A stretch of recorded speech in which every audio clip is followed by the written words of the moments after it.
Hello everyone. हमने 5 chapter कर लिए हैं यू कैन विन के, और आज हम 6 चैप्टर करेंगे, अवचेतन मन और आदतें। अच्छी आदतें और चरित्र का निर्माण कैसे होता है। तो चैनल पर नए हो तो सब्सक्राइब कीजिए अगर नहीं किया है तो हम सभी सफल जीवन जीने के लिए पैदा हुए हैं, मगर हमारी आदतें और माहौल हमें असफलता की ओर ले जाते हैं। हमारा जन्म जीत के लिए हुआ है, मगर माहौल की वजह से हमने हारना सीख लिया है। हम अक्सर ऐसी बातें सुनते हैं कि उस आदमी की किस्मत अच्छी है, मिट्टी छूता है तो सोना बन जाता है, या फिर वह बदकिस्मत है, कुछ भी कीजिए मिट्टी हो जाता है। मगर यह सच नहीं है। अगर आप जांच परख करेंगे तो पाएंगे कि जाने या अनजाने जो सफल लोग हैं अपने हर काम में सही कदम उठा रहे हैं, जबकि हारने वाले गलत कदम उठा रहे हैं। तो ये सब प्रैक्टिस के ऊपर है। प्रैक्टिस हर उस काम को सफल बनाती है जिसे बार बार किया जाता है। कुछ लोग अपनी गलतियों को ही प्रैक्टिस करते रहते हैं, गलतियों को वे फिर उसी में परफेक्ट हो जाते हैं, इसलिए वे गलतियां करने में माहिर हो जाते हैं और गलतियां उनके व्यवहार खुद ब खुद आने लगती है। व्यावसायिक लोग अपना काम आसानी से इसलिए कर पाते हैं क्योंकि उन्होंने उस काम को पूरी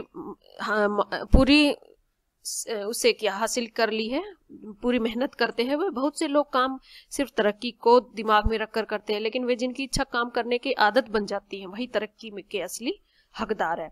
किसी चीज की आदत डालना खेती के समान है। इसमें समय तो लगता है, यह व्यक्ति के अंदर से उपजती है। एक आदत दूसरी आदत को जन्म देती है, उसे क्या बोलते हैं? अंतर प्रेरणा एक व्यक्ति से काम शुरू करवाती है, जो अंतर प्रेरणा होती है। प्रेरणा उसे सही राह पर बनाए रखती है और आदत की वजह से स्थायी रूप ले लेती है और काम खुद पे खुद होता चला जाता है। संकट के समय में भी साहस दिखाना, लालच के सामने आत्मसंयम दिखाना, दुख के सामने खुशी चुनना, निराशा के सामने चरित्र दिखाना, बाधाओं में भी अवसर की तलाश करना, ये गुण सर्व सहयोग या किस्मत से नहीं आते, बल्कि शारीरिक और मानसिक रूप से की गई लगातार प्रैक्टिस का नतीजा है। क्या होता है, जब हम खुद को एक बार झूठ बोलने की छूट दे देते हैं तो अगली बार भी झूठ बोलना थोड़ा आसान हो जाता है, तीसरी बार फिर और आसान हो जाता है, चौथी बार और आसान, इस तरह झूठ बोलना आसान हो जाता है। सफलता की फिलॉसफी है कायम रहे और संयम रखे। जिससे करना चाहिए उसे करो, जिसे नहीं करना उससे बचो। जब तक हमारी आदत नहीं बन जाती तब तक जरूरी है उस पर कायम रहे और गैर जरूरी में संयम बरते। इंसान की फितरत है कि उसका दिमाग कम और दिल ज्यादा काम लेता है। ईमानदारी और निष्ठा हमारी प्रैक्टिस और यकीन का नतीजा है। हमारी सोचने का तरीका भी आदत का एक हिस्सा बन जाता है। हम आदतें बनाते हैं और आदतें हमारा चरित्र बनाती है। इससे पहले कि आप आदत को अपनाने की सोचे, आदत आपको अपना चुकी होती है। हमें सही सोचने की आदत डालने की जरूरत है। किसी ने कहा है, हमारे विचार काम की तरफ ले जाते हैं, काम से आदतें बनती है, आदतों से चरित्र बनता है और चरित्र से हमारा भविष्य बनता है। हमें अच्छी आदतें डालनी चाहिए। हमारा ज्यादातर व्यवहार हमारी आदतों पर निर्भर होता है। यह बिना सोचे समझे अपने आप हो जाता है। हमें आदत कैसे बनाते हैं? किसी भी काम की प्रैक्टिस करने के बाद आदत बन जाती है। आदी होना, हम लगातार किसी भी माहौल या वातावरण और मीडिया से प्रभावित हो रहे हैं, इनसे आदी बनकर रोबोट की तरह व्यवहार कर रहे हैं। यह हमारी जिम्मेदारी कि हम अपने आप को अच्छी बातों के आदी बनाएं। जब मैं मार्शल आर्ट का स्टूडेंट था तो मैंने गौर किया कि एक ब्लैक बेल्ट होल्डर भी घुसा मारने और वार करने जैसे साधारण एक्शन की प्रैक्टिस कर रहे थे, क्योंकि जब उन्हें इन कलाओं की जरूरत पड़ी तो वे स्वाभाविक रूप से इनका प्रयोग कर पाए। इसी प्रकार अच्छी आदतों को अपनाना मुश्किल है, लेकिन उनके साथ जीना आसान है। बुरी आदतें अपनाना आसान है, मगर उनके साथ जीना मुश्किल है। हम आदतों के आदी कैसे बन जाते हैं? कोई भी काम हम लगातार करते रहते हैं तो उसके आदी बन जाते हैं। अब एक कहानी है, विशाल हाथी की कहानी है। उस विशाल हाथी के बारे में सोचिए जो 1 टन से भी ज्यादा वजन सिर्फ अपनी सूंड से उठा लेता है। जरा सोचिए कि एक हाथी को एक पतली सी रस्सी और एक खूंटी से कैसे एक जगह बांध सकते हैं, क्योंकि वह उसका आदी हो चुका होता है। बचपन में हाथी को एक मजबूत जंजीर और एक मजबूत पेड़ से बांधा जाता है। हाथी के बच्चे की तुलना में जंजीर और पेड़ मजबूत होते हैं, बच्चे को बांधने रहने की आदत नहीं होती, इसलिए वह उस जंजीर को खींचने और तोड़ने की लगातार निष्फल कोशिश करता है। एक दिन ऐसा आता है जब वह बच्चा समझ जाता है कि खींचने और तोड़ने की कोशिश करने से कोई फायदा नहीं है, वह रुक जाता है और शांत खड़ा रहने लगता है। अब है उसके दिमागी रूप से उसका आदी हो चुका था। जब वही बच्चा एक विशाल हाथी बन जाता है तो उसे एक कमजोर रस्सी और खूंटे से बांध दिया जाता है। वह हाथी चाहे तो एक झटके में उसे तोड़कर आजाद हो सकता है, मगर वह नहीं करता, क्योंकि वह उसका बचपन में ही आदी हो चुका था दिमागी रूप से। जाने अनजाने में बहुत सी चीजों का असर हम पर पड़ता चला जाता है और हम उसके अनुसार ढलते जाते। कैसे? जैसे किताबें हम पढ़ते हैं, जैसी फिल्में हम टीवी प्रोग्राम पर देखते हैं, संगीत जैसा सुनते हैं, जैसे हम रहते हैं संगीत में, वैसे ही हमारे दिलो दिमाग पर वो छा जाता है।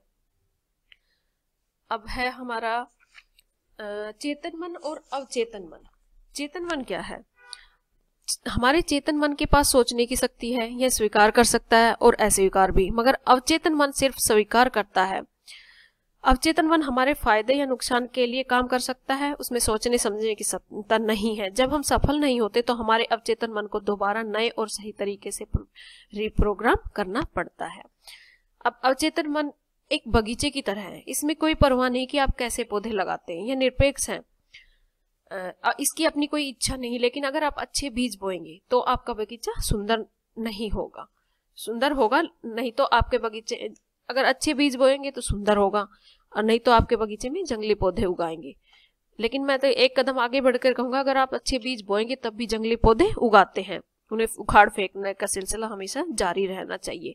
इंसान का दिमाग इससे कोई अलग नहीं। याद रखिए कि सही और गलत विचार हमारे साथ एक साथ नहीं रह सकते। हम आदी होने से कैसे बचे? हम आदी कैसे बनते हैं? जरा सोचिए, एक छोटा बच्चा है, वो नहीं जानता साइकिल कैसे चलाना है, क्या है साइकिल, वो उसकी अवचेतन अयोग्यता का स्तर है। दूसरे स्तर पर वह जान जाता है कि साइकिल क्या है, लेकिन वह खुद नहीं चला सकता। तीसरा स्तर होता है वह चलाना जान जाता है, लेकिन सोच और प्रयास के साथ बच्चा साइकिल चलाने योग्य है। चौथा स्तर होता है अवचेतन योग्यता का। यह तब आता है जब बच्चे ने पूरी समझ के साथ साइकिल चलाना इतनी अच्छे से सीख लिया कि उसे अब सचेत रूप से सोचना नहीं पड़ता। यह सिलसिला अपने आप चलने लगता है। इसी प्रकार तजुर्बे के साथ जो काम होता है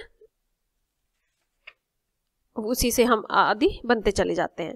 अब एक होता है कुदरत खालीपन पसंद नहीं करती, क्योंकि ये तो है जब दिमाग इंसान का खाली होता है, तो ये कहावत भी है कि इंसान का खाली दिमाग शैतान का घर है। तो अपने आप को कभी भी खाली नहीं रखना चाहिए, कुछ ना कुछ करते रहना चाहिए।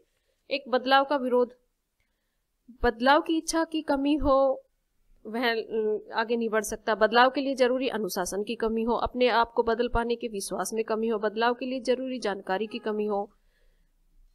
उनके नए बदलने के अनेक कारण हैं, लोग ये बहाने बनाते हैं। अपनी बुरी आदतों को नए बदलने के बड़े आम बहाने नीचे लिखे हैं, जैसे हम लोग हमेशा इसी तरह करते आए हैं, हमने इस तरह कभी नहीं किया, यह मेरा काम नहीं है, मैं नहीं समझता कि इसमें कोई फर्क पड़ेगा, मैं बहुत व्यस्त हूँ। इसलिए लोग विरोध करते हैं बदलाव का। वे जैसे जीते हैं वैसे जीना चाहते हैं। अच्छी आदतें डालें। बदलाव कभी भी लाया जा सकता है, किसी भी उम्र में, किसी भी में। बुरी आदतों को न अपनाएं, उन पर काबू पाने से आसान हो जाता है। मोह और लालच पर काबू करने से अच्छी आदतें बनती है। खुशमिजाज और चिड़चिड़ापन भी आदतें हैं, इसलिए अपनी आदतों को सुधारना चाहिए। अच्छी आदतों के निर्माण के लिए क्या करना चाहिए? एक आत्म सुझाव। आत्म सुझाव क्या है? आप कैसा इंसान बनना चाहते हैं, इस सोच को वर्तमान काल में कहे जाने को आत्म सुझाव कहते हैं। आत्म सुझाव इश्तिहार की तरह है जो आप अपने आप को अपने बारे में अपने लिए लिखते हैं। ये आपके चेतन और अवचेतन मन दोनों को प्रभावित करते हैं, जिसका असर आपके नजरिए और व्यवहार पर पड़ता है। आत्म सुझाव आपके अवचेतन मन को ढालने प्रोग्राम करने का एक तरीका। आत्म सुझाव अच्छे या बुरे हो सकते हैं। जैसे बुरे आत्म सुझाव क्या है? मैं थका हुआ हूँ, मैं फुर्तीला नहीं हूँ, मेरी याददाश्त कमजोर है, मैं हिसाब में अच्छा नहीं हूँ। तो ये सब आत्म सुझाव। बिना कल्पना के आत्म सुझाव का कोई नतीजा नहीं होता। जब पहली बार हमारे मन को एक आत्म सुझाव दिया जाता है तो उसे अस्वीकार कर देता है। क्यों? क्योंकि यह विचार अजनबी होता है, इसलिए हमारे सोचने के ढंग के विपरीत होता है। सफलता हमारे ध्यान देने और इस सिलसिले को बार बार दोहराने की काबिलियत पर निर्भर करती है। आत्म सुझाव का पालन करने के कदम में एक ऐसी जगह पर जाइए जहां आपको कोई परेशान ना करे। अपने सुझाव को लिखें। कल्पना क्या है? कल्पना मन में छवि बनाने और देखने का एक सिलसिला है। उनका जो आप पाना या करना या बनाना चाहते हैं, कल्पना और आत्म सुझाव देना दोनों साथ साथ चलते हैं। कल्पना किए बिना आत्म सुझाव मशीन की तरह दोहराना है और वह बेअसर होगा। नतीजे पाने के लिए आत्म सुझाव में इच्छाएं और भावनाएं भी होनी चाहिए। सावधान, पहली बार में आत्म सुझाव मन को स्वीकार भी नहीं करता, क्योंकि यह एक अजनबी विचार है। मिसाल के तौर पर, अगर आप पिछले कुछ सालों से मेरा विश्वास है कि मेरी याददाश्त कमजोर है और मैं अचानक आपसे कहता हूं कि मेरी याददाश्त तो बहुत अच्छी हो गई, तो क्या आप इस बात को स्वीकार करेंगे? नहीं, तुम झूठे हो, तुम्हारी याददाश्त कमजोर है, क्योंकि आज तक तो उसके दिमाग में यह बात बैठी हुई थी, उसकी यही याददाश्त कमजोर है। उसे इस विश्वास था। इस विचार को हटाने में 21 दिन लगेंगे। 21 दिन ही क्यों? क्योंकि इस किसी भी आदत को बनाने या हटाने में कम से कम 21 दिन तक लगातार प्रैक्टिस की जरूरत होती है।